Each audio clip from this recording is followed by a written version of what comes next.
Ya estamos de vuelta en Negocios Televisión, pendientes de la actualidad de las últimas horas, de contarles las noticias del día, con el foco puesto en Oriente Medio, con Macron, el primer ministro francés, reculando, diciendo que no va a enviar tropas a Ucrania, al menos en un futuro próximo, pendientes también de las tensiones entre Alemania y Rusia, las tensiones también con la OTAN, después de sus ejercicios, Steadfast Defender, ejercicios en los que están probando por tierra, mar y aire precisamente posibles ataques a Rusia, y además ahondaremos también en las palabras de Dmitry Medvedev diciendo que la situación está peor que en la crisis de los misiles cubanos, y también hablaremos de Gagauzia, la última localidad que ha pedido ayuda a Vladimir Putin. Empezamos mirando al enviado especial de Estados Unidos, Amos Hochstein. Ha dicho este lunes que una tregua en Gaza no es necesariamente un fin automático de las hostilidades en la frontera sur del Líbano, y ha advertido sobre los peligros de una escalada del conflicto. Hochstein está visitando Beirut como parte de los esfuerzos diplomáticos para poner fin a 4 meses de intercambios de disparos entre Hezbollah e Israel, que tuvieron lugar en paralelo a la guerra de Gaza. Miramos a noticias de Sky News en árabe. Están informando de que el presidente estadounidense Joe Biden se negó a hablar con el primer ministro Benjamin Netanyahu después de la mortal estampida de camiones de ayuda en el norte de la franja de Gaza, en la que, según informes palestinos, murieron más de 100 personas, lo que contribuyó a ampliar la brecha entre los dos. Es el fracaso de Netanyahu a la hora de cumplir su promesa a Biden de mantener abiertos los cruces de ayuda, es lo que dijo una fuente a Arab Network, eso sí, sin especificar quién era esta fuente. Miramos ahora un día más al Mar Rojo. Un buque portacontenedores con bandera de Liberia, supuestamente asociado con Israel, emitió una señal de socorro a 88 millas náuticas al sureste de Adén, Yemen, después de ser atacado. La Agencia de Operaciones de Comercio Marítimo de Reino Unido ha dicho este lunes que había recibido un informe de un incidente a 91 millas náuticas al sureste de la ciudad yemení de Adén. Los hutíes habrían atacado un buque portacontenedores vinculado a Israel, pero eso sí, con bandera de Liberia.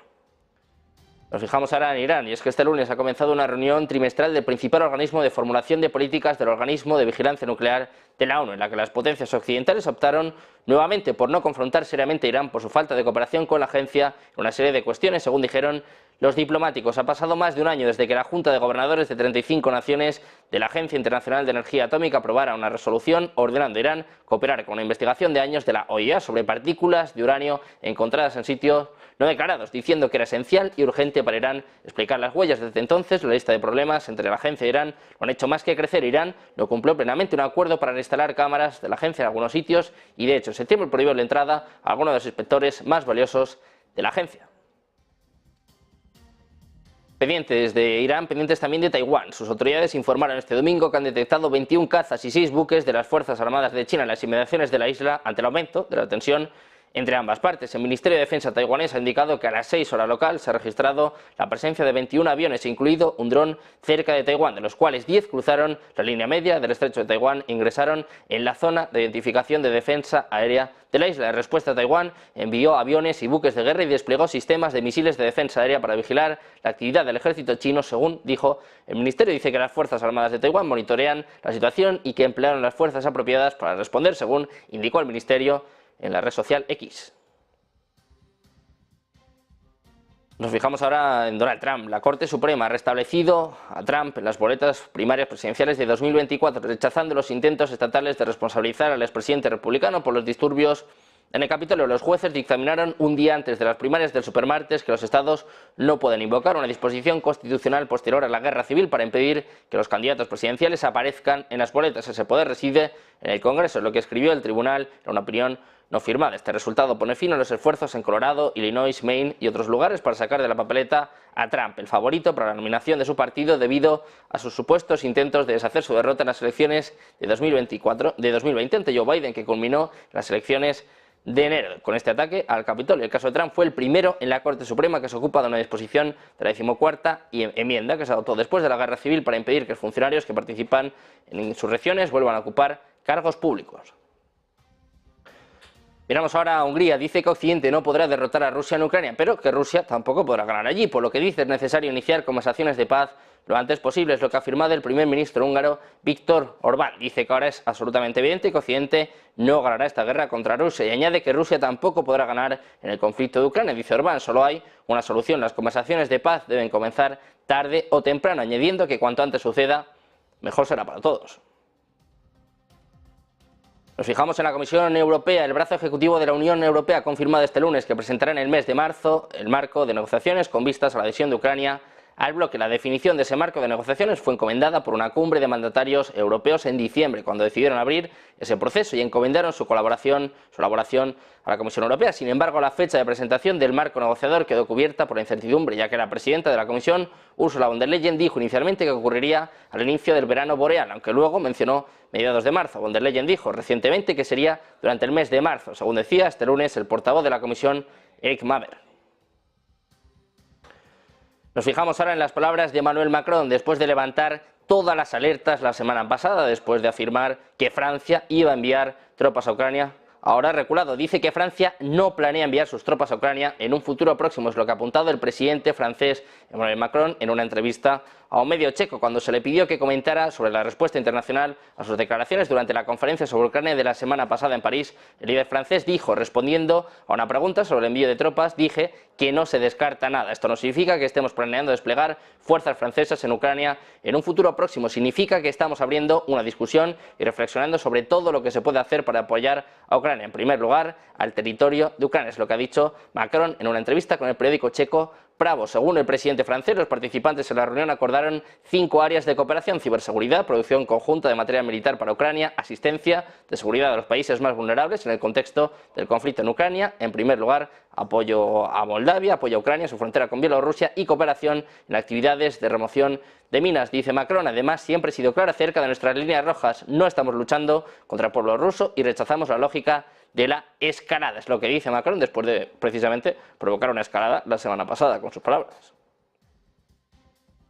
Nos fijamos también en la OTAN. Se rearman en el norte de Europa. Unos 20.000 soldados de 13 países diferentes están participando en unos ejercicios que durarán casi 2 semanas y que ponen a prueba la defensa de Noruega, Suecia y Finlandia frente a posibles agresiones. Se están entrenando por tierra, mar y aire en el marco de la respuesta nórdica 2024. Nunca antes un país recién ingresado en esta alianza, como es Finlandia, había participado de manera tan extensa en un ejercicio de estas características en el extranjero.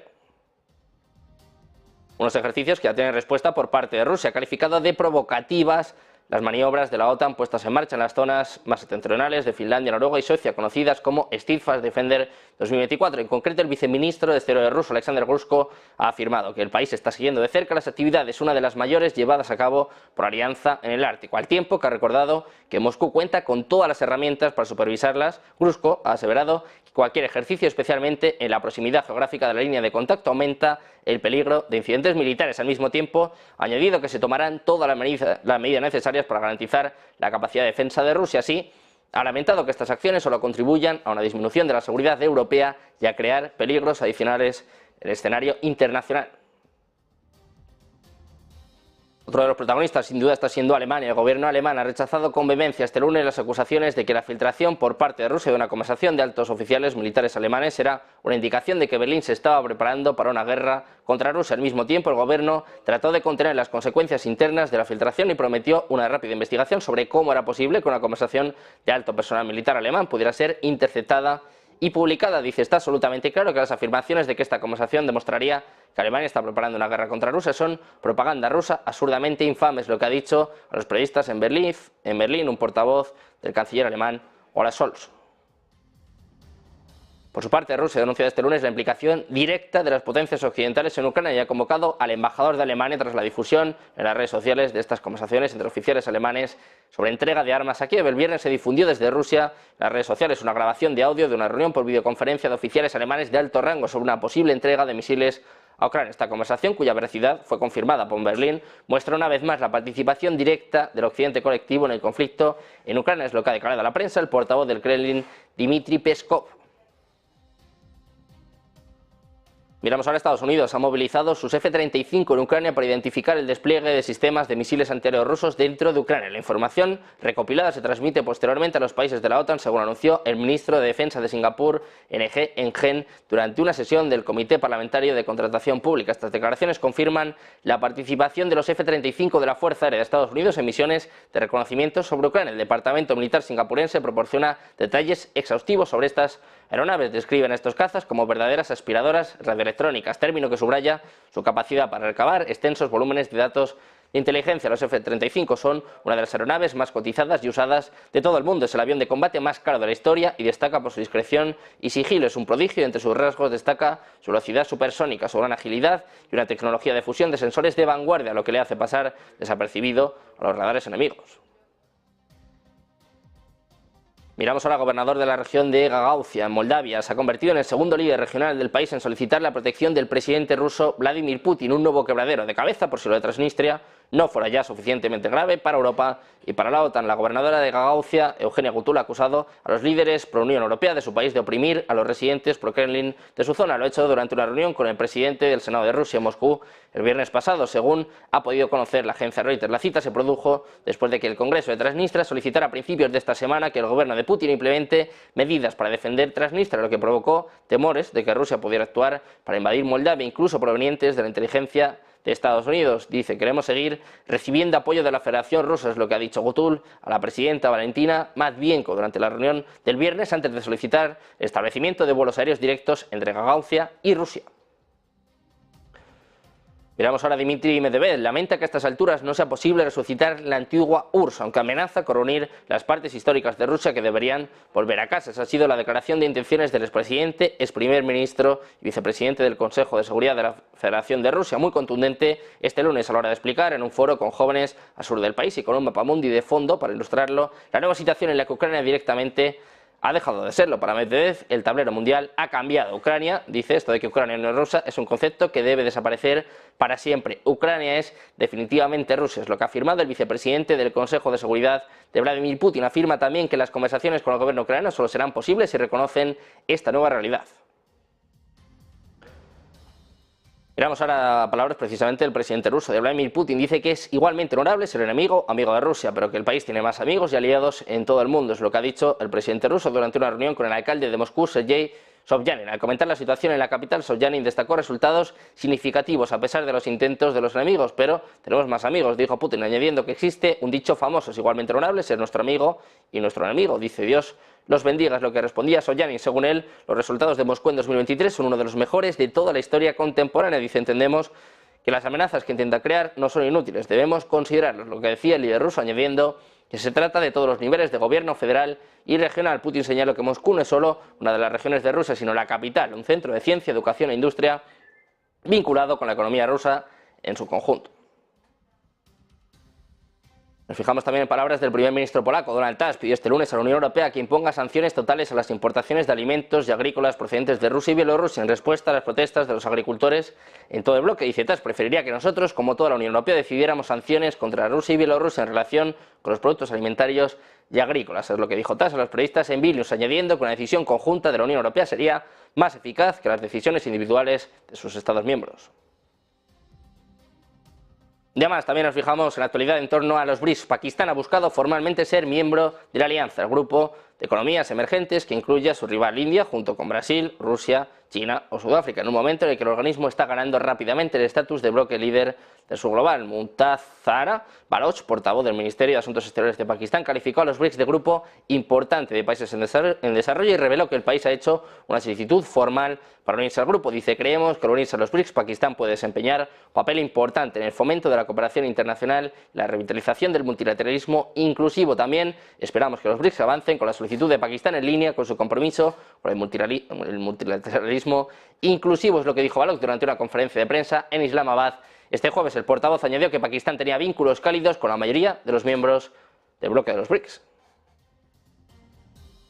Miramos también a Argentina, la agencia de noticias gubernamental Telam, que ha tenido que cerrar cuando los trabajadores de la agencia de noticias cerraban la edición de este domingo. La policía de la ciudad valló las dos oficinas que tiene el medio periodístico en la ciudad de Buenos Aires. El gobierno nacional está llevando adelante uno de los peores ataques a la libertad de expresión en los últimos 40 años de la democracia. Esto es lo que dice esta agencia. Dice: esta noche los efectivos vallaron los dos edificios para evitar el masivo abrazo e impedir el acceso de los trabajadores. Es lo que ha denunciado el Sindicato de Prensa de Buenos Aires en un comunicado difundido por la red social X. Además, en la madrugada de este lunes, según apunta La Nación, los empleados comenzaron a recibir en sus casillas de mail un correo electrónico en el que se les dispensaba de prestar su trabajo durante 7 días, plazo que comenzó a correr desde el domingo. La nota institucional está firmada por el interventor Diego Cháger.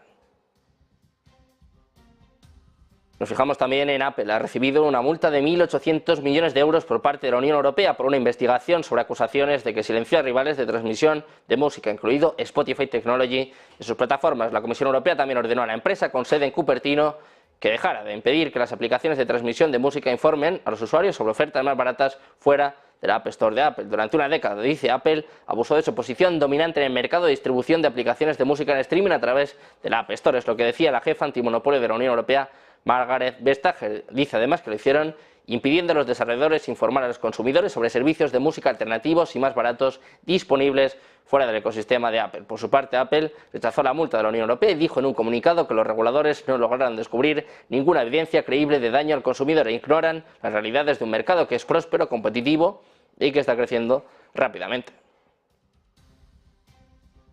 Seguimos pendientes de más noticias, de más actualidad, de más últimas horas. Una breve pausa, unos minutos y seguimos con toda la información, con la mejor programación de Más en Negocios Televisión.